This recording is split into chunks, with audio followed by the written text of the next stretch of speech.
deja sin efecto esa reinstalación. Ya cuando veamos los argumentos más adelante, vamos a observar que es en virtud de que la persona gozaba de ser persona de confianza y de libre remoción.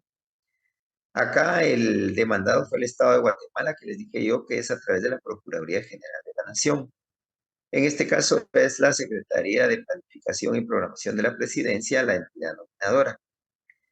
Vamos a bajar un poquito y vamos a ver los argumentos de las partes. Vamos a ver algunos argumentos que establecen las partes. En este caso comparece el Ministerio Público, la nominadora, también comparece la parte actora y comparece por lo regular el Estado de Guatemala. En el primer acto reclamado, el actor lo que pide es que la sentencia no llena los requisitos del artículo 148, esos son los agravios que argumenta la parte actora, indicando que no se valora la prueba, ¿verdad? La prueba que incorpora el proceso. Asimismo, en el inciso B se dice que la autoridad nominadora, en este caso la secretaría que les mencioné, evacuó la audiencia para manifestar los motivos de la apelación, ¿verdad?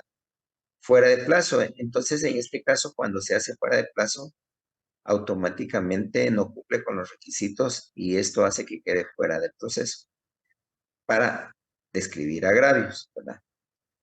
Ahora bien, también se argumenta que la sentencia fue emitida de forma prematura, ya que se emitió 5 días después de la evacuación de la audiencia de la vista. Sin embargo, es de recordar que los juzgados tienen la apelación tiene 5 días para dictarse después de la evacuación de la vista, 5 días para dictar la sentencia, entonces no fue en ese plazo. Otro argumento que se indica fue que se vulneraron varios principios. Si se dan cuenta, acá están los principios de irrenunciabilidad, la tutelaridad que les mencioné yo la vez pasada, ¿verdad? El indubio pro plerario, que significa en favor del trabajador, ¿verdad? Asimismo, se menciona un acuerdo. Los acuerdos que se mencionan acá es el manual de clasificación y puestos, clasificación presupuestaria. Lo que sucede que cuando el Estado de Guatemala ataca de que remover a una persona en otro tipo de renglón debe causar agravio. En este caso se menciona que es un renglón presupuestario 011 de personal permanente, ¿verdad? Y el artículo 76 de la Ley del Servicio Civil regula que los trabajadores que pertenecen a este tipo de servicio, ¿verdad? Solo pueden ser destituidos si incurren en causal de despido. Las causales de despido están en el artículo 77 del Código de Trabajo. En este caso podemos ver que en el inciso B se pronuncian sobre el artículo 379 y 380, perdón, en el inciso F, en el 379 y 380. Se recordarán que el día de ayer yo les mencioné que hay 4 casos en los cuales se puede pedir instalación. El primero es cuando las personas están embarazadas. El segundo es cuando son líderes sindicales. El tercero es cuando está emplazada la entidad, que para eso se aplica este artículo del 379 y 380 que está marcado. Y el cuarto les decía que si el pacto regula, el pacto colectivo o alguna normativa regula la estabilidad laboral, también pueden interponer la reinstalación, siempre en incidente, no en juicio ordinario. Vamos a ver más abajo en las pretensiones, ¿qué es lo que solicita el amparista o la persona que inició el amparo? Pues evidentemente va a solicitar que se declare con lugar el amparo, ¿verdad? Y obviamente que deje sin efecto el acto reclamado. El acto reclamado es en sí la sentencia de la sala, porque digamos, la resolución del juzgado de primera instancia fue en favor del trabajador, pero la sentencia de la sala revocó esa sentencia de primera instancia. Entonces, automáticamente, la sentencia que está revocándose como acto reclamado es la sentencia de la sala de apelaciones, ¿verdad? Casos de procedencia ya solo se refiere a lo que regula el artículo 10 de la ley. Eso solo es como forma del amparo, ¿verdad? En estos amparos también se debe indicar qué leyes son violadas. Acá menciona varias, el principio de defensa, el de derecho del trabajador, el 106 que se refiere a la tutelaridad, ¿verdad? Y algunas otras convenciones internacionales que se colocan, eso solo es para indicar qué normas van a seguir siendo vulneradas. De ahí menciona varias, la Constitución. Dentro del trámite del amparo, siempre se le va a dar intervención, ¿verdad? En este caso al Estado de Guatemala, primera parte, porque el Estado de Guatemala es la parte demandada, ¿verdad? Es a quien se le demandó la reinstalación. Se le va a dar también audiencia a la Secretaría, que es en este caso la entidad nominadora. En el inciso B aparece la Secretaría, por lo regular puede ser el Ministerio, la Municipalidad, el Congreso de la República, organismo judicial, cualquier entidad puede estar acá dentro de la gama de entidades del Estado de Guatemala, ¿verdad? Es la entidad estatal la que es parte procesal también, ¿verdad? Y asimismo, por lo regular, no como terceros interesados, pero sí como parte van a conversar también el Ministerio Público. Y en este caso el actor, que también es el amparista. Acá se indican nada más que los antecedentes fueron remitidos, se refiere al expediente de primera instancia y de segunda instancia, ¿verdad? Todos los medios de prueba también se tienen que indicar en esta parte, ¿verdad? Como ustedes recordarán, la Corte de Constitucionalidad es la única entidad o la única corte, digamos, que conoce apelaciones de amparos. Entonces aquí está resolviéndose una apelación de amparo. Pero, ¿quién fue que dictó el amparo original? Acá nos indica, fue la Corte Suprema de Justicia a través de la Cámara de Amparo y Antejuicio. Acá siempre la Corte de Constitucionalidad al resolver va a indicar qué fue lo que resolvió la Corte Suprema de Justicia. Puede ser que la Corte haya declarado con lugar el amparo o puede ser que no lo haya declarado con lugar. Si lo declara con lugar, la apelación puede revocar y si lo declara sin lugar, la apelación lo puede confirmar, ¿verdad? O sea, pueden darse cualquiera de las dos circunstancias, ¿verdad? Es decir, para no perdernos, recapitulando, primero existe una sentencia de juzgado de primera instancia, que este juzgado de primera instancia, me imagino que otorgó la reinstalación. La sala de apelaciones revocó la apelación, perdón, la reinstalación en apelación. La Cámara de Amparos, vamos a ver qué fue lo que resolvió más abajo, en la parte resolutiva de la sentencia de la Cámara de Amparos. Vamos a darle un poco para abajo para ubicar qué fue lo que en sí resolvió, ¿verdad? Acá está. Me pasé un poquito más arriba, era. Mm, a ver, ahí está. Ahí viene ya. En el párrafo anterior de la donde dice apelación está. Se ordena a la autoridad impugnada emitir nueva resolución. Eso quiere decir que la Cámara de Amparos otorgó el amparo. Si se dan cuenta, aquí arriba dice, se otorga el amparo planteado por Julio César Estrada Monterroso contra la sala. Entonces, lo que sucedió aquí es lo siguiente. Primero, juzgado de primera instancia otorga reinstalación, la sala revoca, ¿verdad? Y le otorga el amparo a Julio César Estrada, ¿verdad? Y ordena emitir nueva resolución, ¿verdad? Conforme a las consideraciones que ya se indicaron anteriormente. Deja en suspenso la resolución de la sala, que ahí menciona la fecha, y automáticamente con ello está dejando sin efecto la revocatoria de la reinstalación. Ahora, en apelación, todas las partes se van a pronunciar. La sentencia también, como ustedes pueden ver acá en este apartado, indica lo que dijo cada uno, que dice el Estado, lo que dicen los terceros interesados, lo que dice el actor, lo que dice la entidad nominadora. Esta parte, si se dan cuenta, hace un resumen de lo que indicó cada una de las partes. Vamos a seguir viendo en la parte de abajo, eso ya lo pueden ir viendo en casa, qué es lo que dice cada uno, ¿verdad? En este caso está la parte de lo que dice el Estado de Guatemala, que argumenta, ¿verdad? Que debe declararse esa circunstancia. Los alegatos de la vida de la vista es de Julio César Estrada Monterroso. Manifestó, dice que es inaceptable la aplicación de una norma del año 2018 a un nombramiento de Mire, le digo, cuando el mismo no beneficia al pero, trabajador. o sea, ¿cuál es el problema? Podrían silenciar su micrófono, disculpe que hay unas personas hablando por ahí. Cuando el mismo no beneficia al trabajador.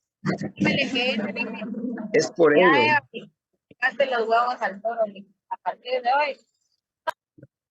Jonathan, tal vez podemos ver ahí quién está hablando para silenciarla, es que no nos deja hablar. Sí, ya la silencié, no se preocupe. Ah, muy amable, gracias. Con gusto. Entonces, si se dan cuenta, Julio César, según lo que se mira acá, Julio César Estrada es el trabajador al que le otorgaron la registración en primera instancia y se lo revocaron en la sala de apelaciones, porque él está diciendo que se le vulneró su derecho de indubio pro operario, ¿verdad? Entonces, lo que quiere él es que, me imagino que lo que hago en el amparo, la parte interponente, que es el Estado de Guatemala, fue de que él gozaba de poder ser removido porque era personal de confianza y de libre elección. Al final vamos a ir viendo por qué pasa eso. Este señor, que es el trabajador, alega la vulnerabilidad de varios derechos constitucionales, el indubio operario, derecho de defensa, la irrenunciabilidad de derechos que está en el 106, y así va describiendo él una gama de derechos que se considera vulnerado. En el punto B, comparece el Estado de Guatemala como tercero interesado, ¿verdad? Él obviamente está en contra de la apelación, entonces él va a decir que reitera los argumentos expresados en su momento, al momento de que interpuso el amparo. En el Ministerio Público, por lo regular, el Ministerio Público debe pronunciarse por ley en todos los procesos, aunque no sea un proceso penal.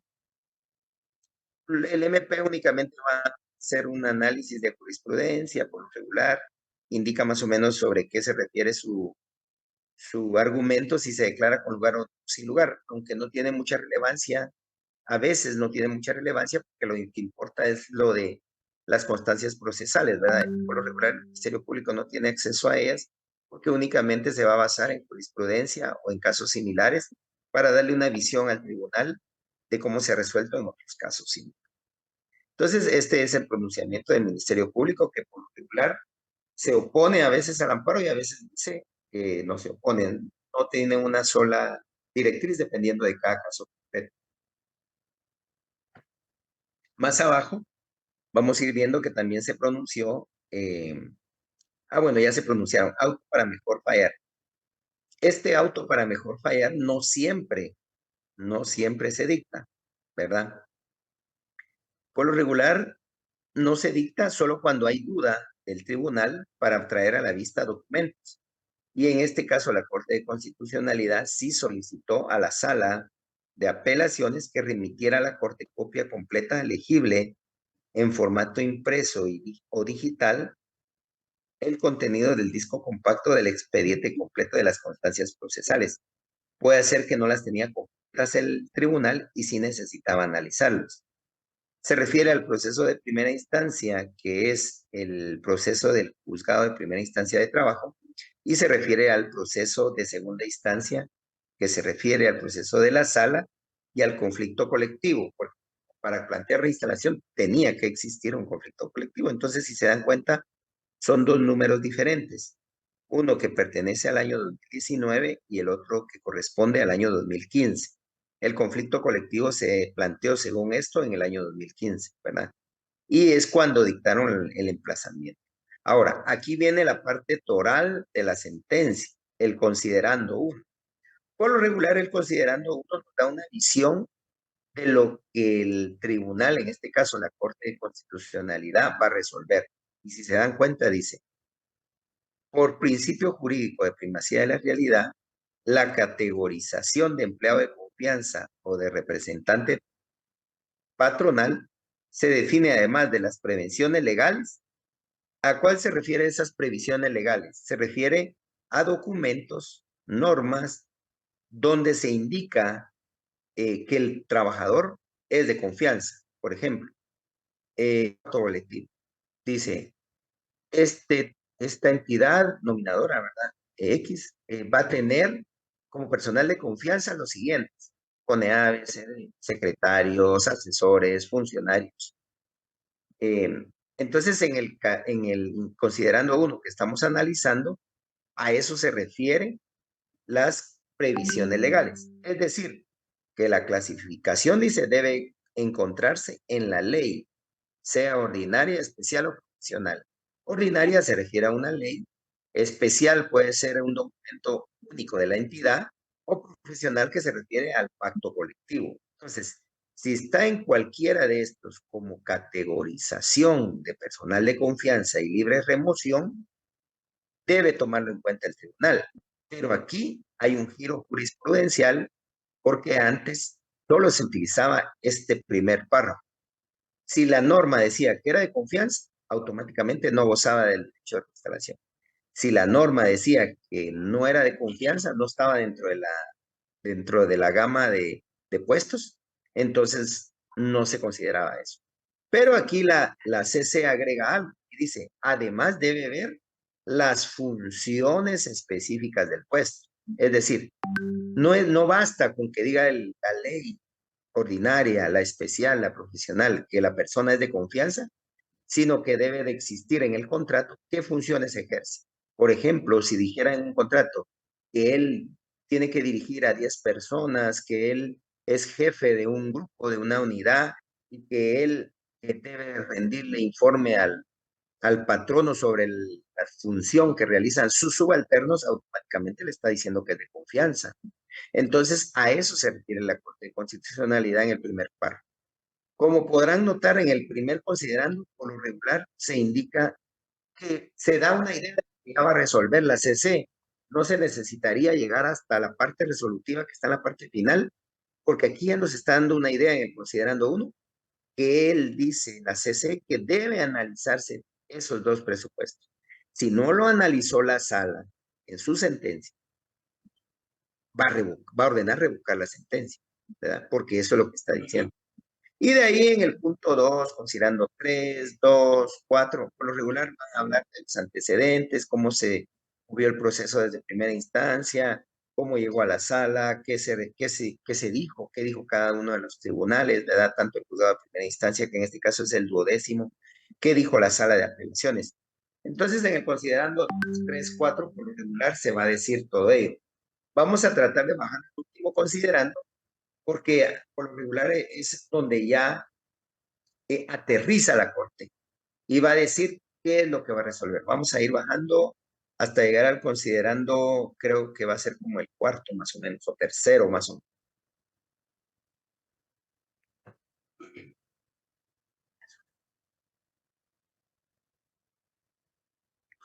Ahí está, ahí está. Nos pasamos hasta el por tanto, vamos a subir un poco. Dejémoslo aquí, vamos a ver aquí. Dice aquí, donde dice partiendo de la anterior, la sala, está hablando de la apelación, ¿verdad?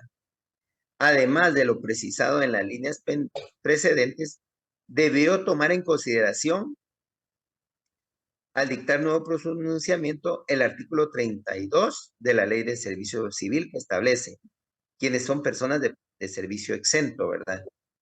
Y comprende a funcionarios de la Presidencia de la República, empleados de la Secretaría. Si se dan cuenta, aquí está hablando de la categorización de la ley.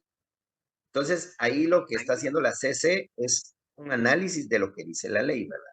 Y nos menciona aquí también que coadyuvando en el cumplimiento de sus funciones del organismo ejecutivo, razón por la cual dice constituyen dependencias de apoyo a las funciones del presidencia de la República, presidente, ¿verdad? Y más abajo dice, en lo que respecta al argumento expresado Julio César, que se refiere al trabajador, él es el trabajador, ¿verdad? Relacionado a que el Estado evacuó fuera de tiempo sus 48 horas, para expresar sus motivos al respecto, esta Corte, o sea, la Corte de Constitucionalidad, estima que tal argumento carece de fundamento, pues de las constancias procesales se determinó que no es cierto. Entonces, puede ser que él afirmó algo, pero ellos a revisar, por eso fue que mandaron a traer el disco compacto, para verificar todo lo que argumenta las partes. No es solo de emitir la sentencia, sino de también revisar las constancias procesales. Entonces, este se refiere al argumento de la Corte de Constitucionalidad. Y entonces dice, de lo anterior expuesto, evidencia la existencia de agravio que debe ser reparado por esta vía, es decir, que van a declarar con lugar el empleado, el amparo, ¿verdad? Planteado deviene procedente y en ese sentido procede confirmar la sentencia apelada por las razones aquí consideradas. Entonces, si vamos a la parte resolutiva, aquí vamos a observar que se nos fue, aquí está. Dice la Corte de Constitucionalidad, se nos fue un poquito para arriba. Solo vamos a ver la parte resolutiva. Ese, digamos, ya es la parte resolutiva. Dice, vamos a pasar aquí. Sin lugar, el recurso de apelación promovido por el Estado de Guatemala, en consecuencia se confirma la sentencia a la apelada, ¿verdad? Quiere decir de que aquí resolvió en favor del trabajador, porque el amparo modificó que la persona sí gozaba de ese derecho de no ser removida. Entonces, aquí lo que hacen es ordenar con esta sentencia que el amparo de la Corte Suprema se queda en favor, porque quien planteó el amparo fue Julio, Julio César, creo que se llama el trabajador, ¿verdad?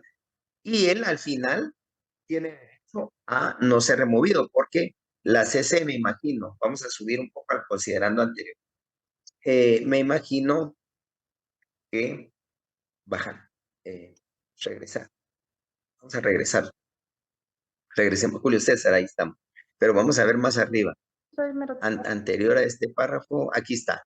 Con base a las consideraciones se concluye, dice, que la autoridad vulneró derechos y garantías del trabajador al revocar la resolución que había declarado con lugar a la podríamos silenciar ahí, otra persona está hablando. Sí, ya está Entonces, estas tres líneas, gracias, estas tres líneas son las más importantes, porque lean lo que dice. Eso es lo que hay que analizar cuando analicemos sentencias, buscar la parte más importante y hay que irla leyendo, ¿verdad? Con base, dice, en las consideraciones precedentes se concluye que la autoridad reprochada, o sea, la sala, ¿verdad? La sala vulneró los derechos y garantías de la hora postulante. ¿Quién es el postulante? El trabajador. Al revocar la resolución que había declarado con la reinstalación. O sea, que lo que está diciendo en estas tres líneas la Corte de Constitucionalidad, que se le vulneró su derecho al trabajador cuando la sala decide revocar la reinstalación que ya sí había sido otorgada en primera instancia, ¿verdad? Y se advierte, dice, que sin advertir, o sea que la sala no determinó este punto importante, debió haber dicho la sala en qué norma ordinaria, en qué norma especial o en qué norma profesional basó su decisión para revocar la reinstalación del trabajador, ¿verdad? Y si no existía ninguna de esas, debió haber dicho si estaba categorizado como persona de confianza según las funciones del contrato. Este párrafo, digamos que es la parte toral de toda la sentencia, porque es donde la Corte de Constitucionalidad analiza por qué se le vulneró sí, digamos, se le vulneraron los derechos por despido al trabajador. Esa es, digamos, la base que le hace declarar sin lugar el recurso de apelación. El que apeló fue el Estado, porque a él no le convenía que la Corte Suprema hubiera revocado la sentencia de la sala de apelación. Entonces, y haciendo ya lado desde el principio, para concluir ya con el análisis de esta sentencia, y que me imagino van a haber algunas dudas, lo primero es, el juez de primera instancia le dijo a Julio César, sí se puede reinstalar y se le ordena al Estado de Guatemala que instale. Esa fue la primera. La sala de apelaciones dice, no, él es un empleado de confianza, no lo podía reinstalar.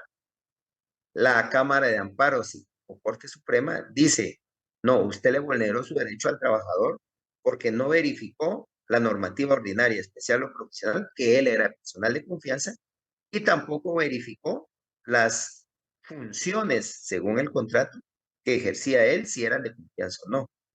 Y la Corte de Constitucionalidad confirma esa sentencia. Entonces, ¿a quién le sale favor esta sentencia? Al trabajador. Porque con la CC ya no hay otro recurso que quepa más que de aclaración y ampliación que no va a modificar el fondo. Ahí terminaría todo y ahí automáticamente tiene que regresar el proceso a la sala y la sala le tiene que dar vuelta nuevamente a lo que dijo que no. Ahora debe decir que sí, tiene derecho a él a ser reinstalado. No sé si entendieron más o menos, yo les expliqué, digamos, de manera práctica cómo es que funcionó este proceso con base a la sentencia. Las dos que le dejé anteriormente, ahí en Classroom, hay dos sentencias más. Analícenlas de esta manera como lo hicimos hoy. Van viendo el acto reclamado, lo que pide cada uno, la parte considerativa en el numeral 1, la parte considerativa final, que es la base toral como esta, y la parte resolutiva. Analizando eso van a entender ustedes muy bien cómo es una sentencia. Hoy les enseñé cómo vamos a analizar una sentencia de la Corte de Constitucionalidad. Yo les coloqué tres, porque hay una donde resuelven en contra del trabajador, que dicen que sí es de confianza, creo que es uno del Congreso. Analícenlo y van a ver ahí. Vamos a dejar tiempo a preguntas. Kimberly me levantó la mano. Vamos a escuchar a ver qué nos dice Buenas Kimberly. tardes, licenciado. Solo no sé si podría volver a decir lo que había que analizar acto reclamado, dijo, qué Ah, sí, pide sí, cada sí. parte y qué más Ok. dijo, disculpe. Sí, traten de analizar en las sentencias lo siguiente. Primero, el acto reclamado, porque el acto reclamado es lo que el amparo, lo que quiero yo con el amparo que me corrijan, ¿verdad? En este caso, el Estado quería que, que la sala mantuviera su resolución, ¿verdad? Ese es el acto reclamado en este caso. Segundo, analizar lo que dijo cada una de las partes, qué dice la entidad nominadora, qué dice el Estado de Guatemala y qué dice el trabajador, que son los tres más importantes, ¿verdad? Podemos ver qué dice el MP, pero realmente lo más importante serían ellos tres porque son los que están como partes procesales dentro de primera instancia. Lo segundo sería, lo tercero, perdón, analizar el considerando uno, porque en el considerando uno, la Corte de Constitucionalidad hace un análisis de lo que posiblemente va a resolver, del daño causado. Si se dan cuenta, dice, en el considerando uno de esta sentencia, más o menos lo que dice es de que el tribunal debió analizar la categorización del trabajador, empleo de confianza, debió analizar las funciones que esas están en el contrato, ¿verdad? Y con ello nos vamos a la parte final considerativa, que es la parte toral como esta que tenemos en pantalla, donde ya la Corte de Constitucionalidad aterriza y dice, bueno, sí se causó daño por esto y esto, esto. Si se dan cuenta, se concluye que la autoridad reprochada, en este caso la sala, vulneró derechos. Esa, digamos, es la parte más importante.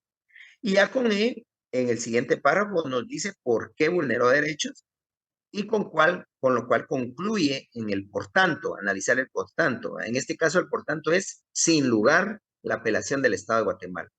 Eso quiere decir que es en favor del trabajo. Esos puntos, digamos, son importantes para analizar bien una sentencia. ¿Quedó claro, Kimberly? No sé si hay otra mano levantada por acá. Gracias, licenciado. Ah, bueno, aquí lo colocó, lo colocamos ya lo colocamos en el chat, ¿verdad? Más o menos cuáles son los análisis más importantes, ¿verdad? Entonces, ¿hay otra mano levantada? No. Ah, bueno. ¿Alguna otra duda? Sí sería bueno que preguntaran porque lo que les expliqué ahorita a grandes rasgos es un proceso de 4 años o 5 años posiblemente. Desde que se plantea la demanda, en este caso es un incidente de reinstalación, hasta la sentencia de la Corte de Constitucionalidad. Por lo regular puede llevar unos 3, 4 años un proceso como este. Entonces, sí, se los dije yo en media hora lo que pasó en 4 años.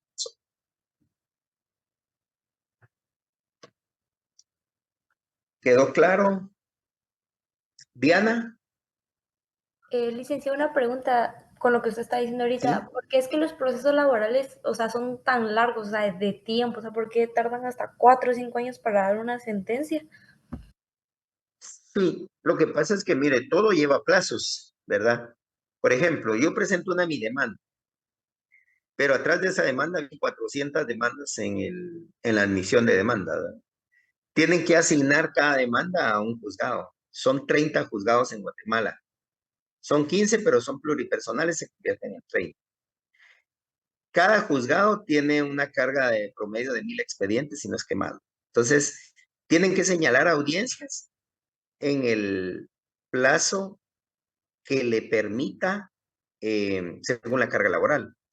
Puede ser que hay una demanda que presentaron hoy y la audiencia la señalan para diciembre de este año, ¿verdad? Solo ahí ya pasaron 6 meses.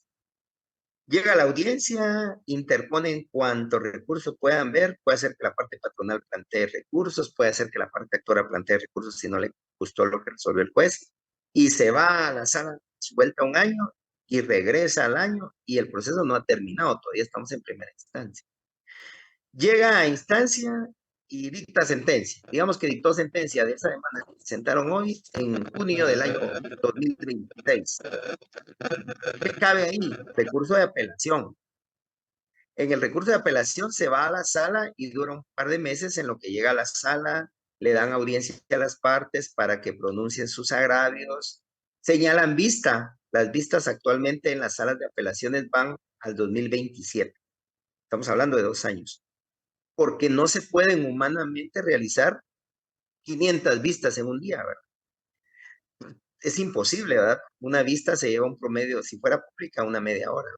Entonces, por lo regular señalan 3, 4 vistas diarias.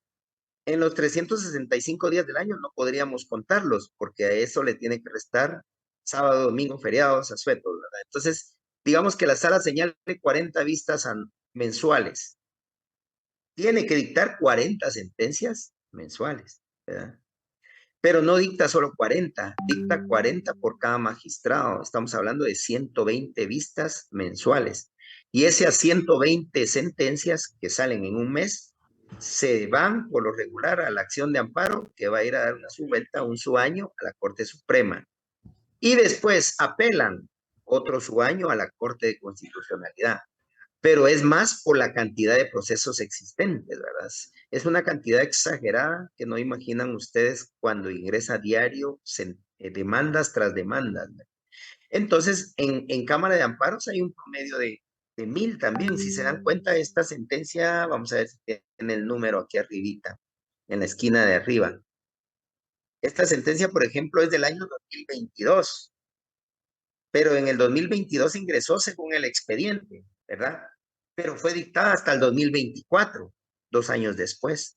Y eso solo es en la Corte de Constitucionalidad, porque si bien el expediente es 700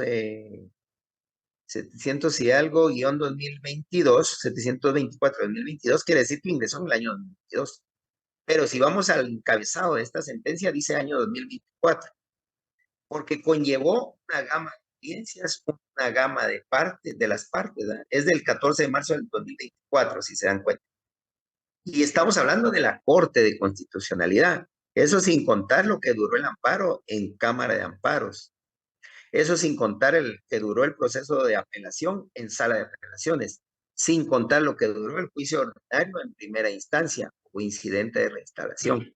Entonces, más que todo será por eso. Cuando vemos la realidad como abogados, pues nos sorprendemos, pero es la forma del sistema que está muy cargado y es difícil. No existen tantos órganos jurisdiccionales para resolver tanta demanda, ¿verdad? Y todas las ramas están así, no crean que solo laboral.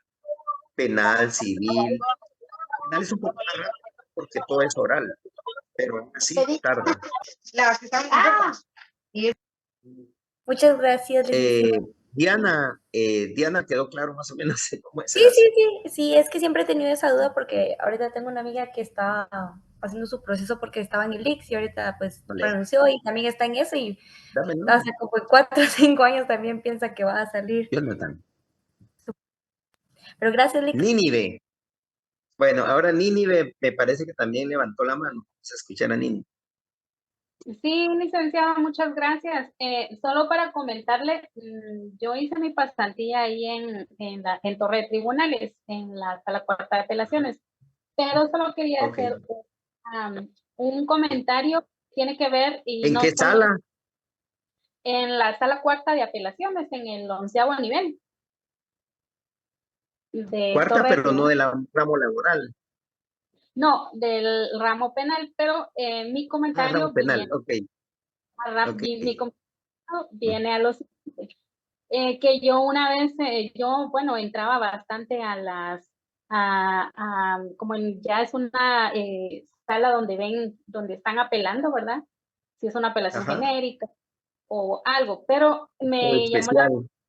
ajá, o es especial, ajá, pero lo que me llamó la atención de los mismos compañeros que comentaron es que decía que a veces los jueces o el tribunal emitían la sentencia, a veces no de manera justa e igualitaria, sino que a veces era según las conveniencias del Estado. Entonces yo oí un par de comentarios que decían, no, es que a veces, o sea, yo por ejemplo entré una y decía, no, sí, de plano van a decir al lugar, porque pues la disertación, los argumentos y todo lo que ponían, entonces Ujú, ellas me decían, ¿crees que van a resolver? Yo digo que sí van a decir al lugar si todo está así, conforme al derecho o conforme a la ley. Y me decían, no, ujú. fíjate, a veces los jueces o los tribunales resuelven también según conveniencias del Estado. Yo medio ojeé ahorita los 3 expedientes que usted nos mandó, porque prácticamente es como la demanda, la contestación de la demanda, si Ajá. elevan a Todo. tribunal, y al final la sentencia, la resolución final. Y lo mismo es en el ámbito laboral, lo que con otros nombres, ¿verdad? Al final, lo Ujú, que nos compete a nosotros es ver cómo fue la resolución final, si es que lo elevaron a alguna sala estos casos. Pero ujú, bueno, en este caso sería ir al por tanto, ¿verdad? O sea, al final ujú, de que se dieron el acto reclamado, que contestaron a las partes a quien tienen interés en este proceso, obviamente el considerando de la Corte de Constitucionalidad es como el que da el punto y final a los casos, al que dice, bueno, esto es lo que se resuelve y esto es lo que se va a hacer, y muchos usan la jurisprudencia para resolver, ¿verdad? En casos ya antes mencionados referente a ciertas situaciones en concreto, para emitir sus portantos.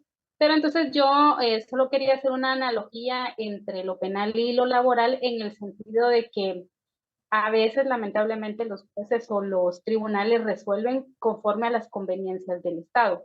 En este caso que acabamos con usted, a ellos no les convenía la reinstalación de la persona, a pesar de que era un puesto de confianza. Y pues una vez también escuché, y no lo he escuchado varias veces, sino que dicen, es que la ley uno la puede usar en contra o a favor. O sea, hay tantos argumentos como para votar un argumento, como al contrario, ¿verdad? Pero todo depende de la capacidad de la persona que lleva el caso, que tanto maneje las leyes, que se basa en la jurisprudencia, y qué tanta habilidad tiene para disertar sus argumentos, ya sea la persona que esté interponiendo el acto reclamado o las personas que estén contestando una resolución. sí, gracias por el comentario. Sí, miren, realmente el artículo 126 del Código Procesal Civil y Mercantil dice que las partes tienen la carga de la prueba, ¿verdad? Y a veces uno piensa que el actor tiene derecho o que el demandado tiene derecho, porque realmente en un proceso siempre va a haber un ganador, ¿verdad? Entonces, pero uno que lo ve desde la parte de afuera, a veces dice, ay no, pobrecito, el trabajador necesitaba. Pero cuando usted ya lee las actuaciones se da cuenta que no era tan pobrecito. Por ejemplo, aquel caso que nos presentó una compañerita la semana pasada, de que él lo que hacía es que cobraba por las plazas. Entonces, uno lo puede ver desde el punto de vista de afuera, pero como las partes tienen la carga de la prueba, es a través de las pruebas que se logra demostrar mis pretensiones. Si usted es abogada del actor, tiene que probar sus pretensiones por medio de la prueba. Pero si es abogada de la parte demandada, tendrá que probar sus pretensiones para ayudar a la demandada, ¿verdad? Ahora bien, en materia laboral, el porcentaje alto de procesos siempre es en favor del trabajador. Es muy poco los casos que se ven a favor del patrón, porque por lo regular quien vulnera los derechos es el patrón. Y no es tan de conveniencia realmente al menos en materia laboral, no se da tanto la conveniencia porque sí se tiene el control a través de la OIT, a través de los órganos jurisdiccionales, a través de la Junta de Disciplina, que se resuelva en favor de los trabajadores, ¿verdad? Ahora bien, si el trabajador era una persona que robaba, que cometía faltas, que usted puede ver ahí la gama de faltas en el 77 del Código de Trabajo, cometía alguna, estaba en estado de ebriedad o cosas así, pues evidentemente pues va a resolverse en contra del trabajador. Y a veces, fíjese que en unos casos, y yo he visto, se ha resuelto en favor del trabajador, no obstante que estaba en estado de embriaguez, pero porque la demandada no logró probarlo. Lo afirma, pero no lo prueba. O afirma que robaba, pero no lo prueba, ¿verdad? Por ejemplo, lo de la alcoholemia, eso es bien importante, porque sin autorización judicial no se le puede hacer prueba. Entonces, ¿qué pasa? El demandado ahí lleva las manos amarradas porque a nadie le pueden sacar sangre sin su autorización judicial, ¿verdad? Entonces, por lo regular, eso es bien difícil probarlo. Entonces, es a los medios de prueba que el patrono tiene que buscar a través de su abogado las mejores elementos para probarlo. Ahora bien, ustedes, pues, primero Dios, cuando sean abogados, puede ser que defiendan actores o demandados. O en materia penal, como lo está diciendo usted, puede ser que defienda a un sindicado de un delito, de cualquier delito que se pueda ocurrir está en la ley, ¿verdad? Robos, asesinatos, violaciones, homicidios, tantas cosas. Pero si usted logra probar la inocencia de su cliente, tiene que salir libre, ¿verdad? Pero si no se logra probar, pues tendrá que ser condenado, ¿verdad? Entonces, por eso es que debemos estudiar mucho. Nosotros como abogados, estudiantes de derecho, debemos de estudiar cada día más. El Couture decía eso, que el abogado que no estudia es cada día menos abogado, y es cierto. Si ustedes no estudian, no van a poder defender sus casos. Porque para ganar un caso tiene que estudiarlo, tiene que meterse de lleno en un caso, tiene que saberse la normativa. Imagínense que se funden en una ley derogada, ¿verdad? Entonces, tantas cosas que como abogado es una gran responsabilidad para defender al cliente. Y sí, no podría ser de conveniencia. Tal vez en materia penal, pues ya se dan otras circunstancias como lo que vemos ahora en la política, pero ahí ya no entremos a discutirlo. No, nunca terminaríamos.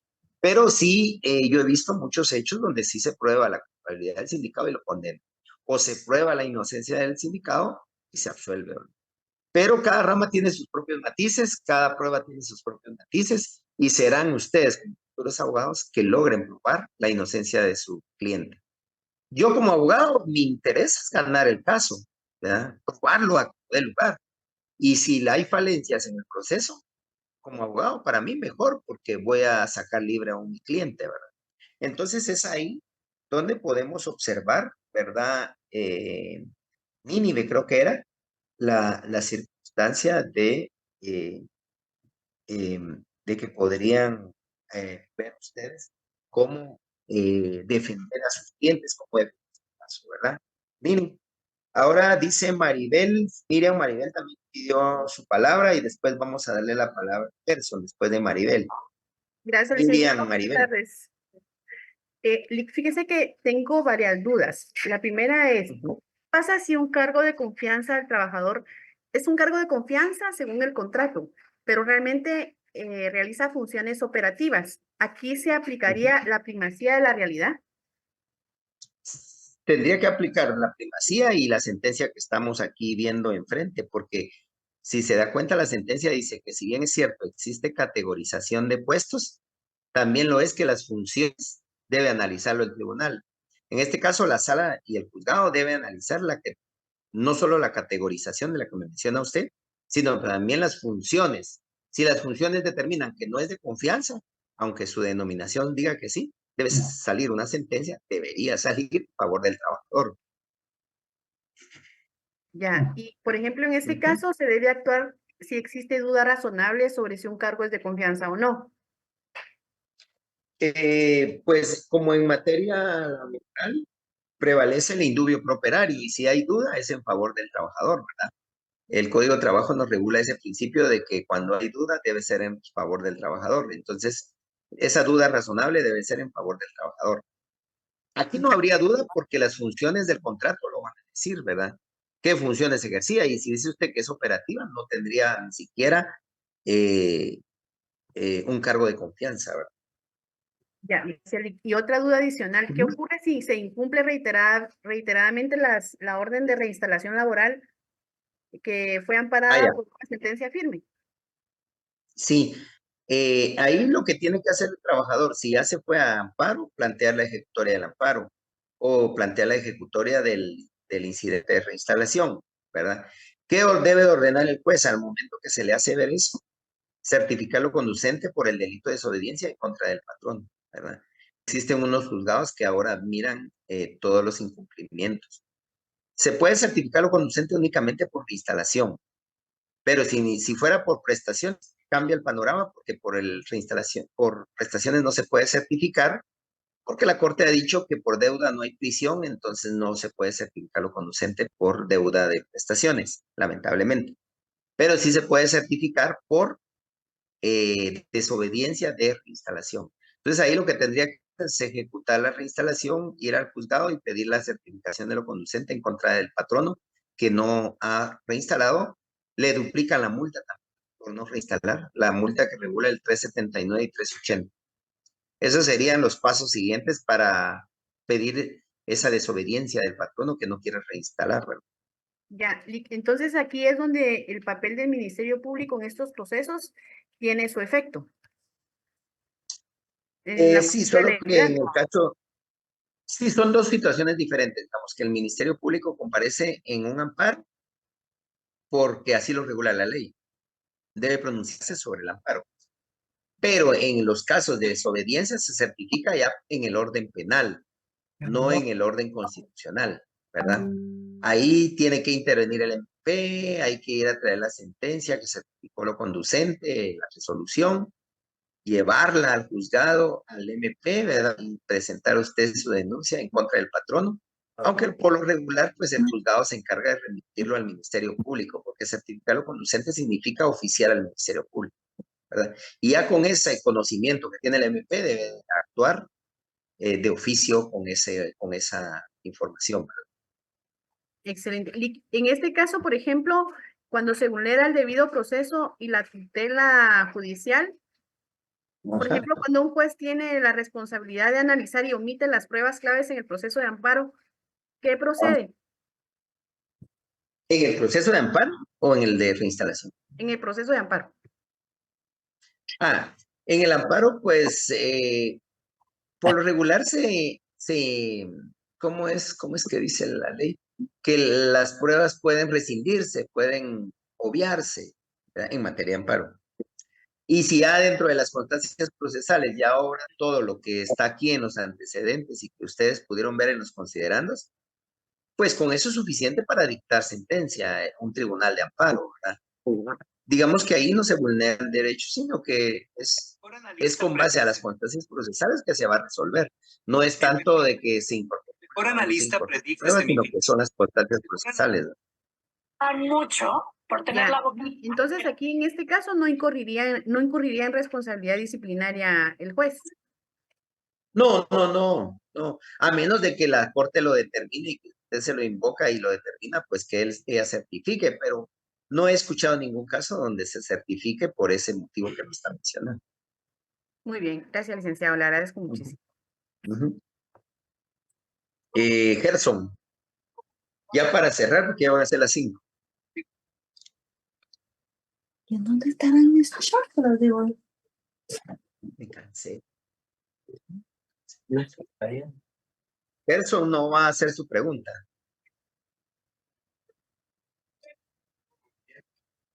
Bueno, en caso de que tengas tiempo después de Gerson, Gabriel Poncio, ya que Gerson no habló, Gabriel Poncio, ya para cerrar la clase. Buenas tardes, Lick. Una consulta. Fíjese que yo trabajé para un ministerio, ¿verdad? Y había un renglón 029 que él estaba como administrador de un museo. A él lo despidieron, Ok. ¿verdad? Entonces él presentó su su demanda para reinstalación. La cuestión es que cuando la PGN respondió a la demanda, estaban indicando que él como tal no podía recibir indemnización ni reinstalación porque no era un servidor público. Entonces mi pregunta es la siguiente. Ellos, a pesar de que él ya tenía como 10 años de estar trabajando como administrador, ¿verdad? Ellos, bueno, la PGN se basa en la ley del servicio civil. No sé cómo lo toma el juez. Ok, No sé si me... pues mire, al final no sé cómo resolvieron el caso, pero el camino que debió haber llevado es el siguiente. Si él ya tenía más de 2 contratos, automáticamente creó relación laboral, ¿verdad? Obviamente que al momento de plantear su demanda, ya, si hubiera estado emplazada la entidad, pues sería incidente, y si no, un juicio ordinario.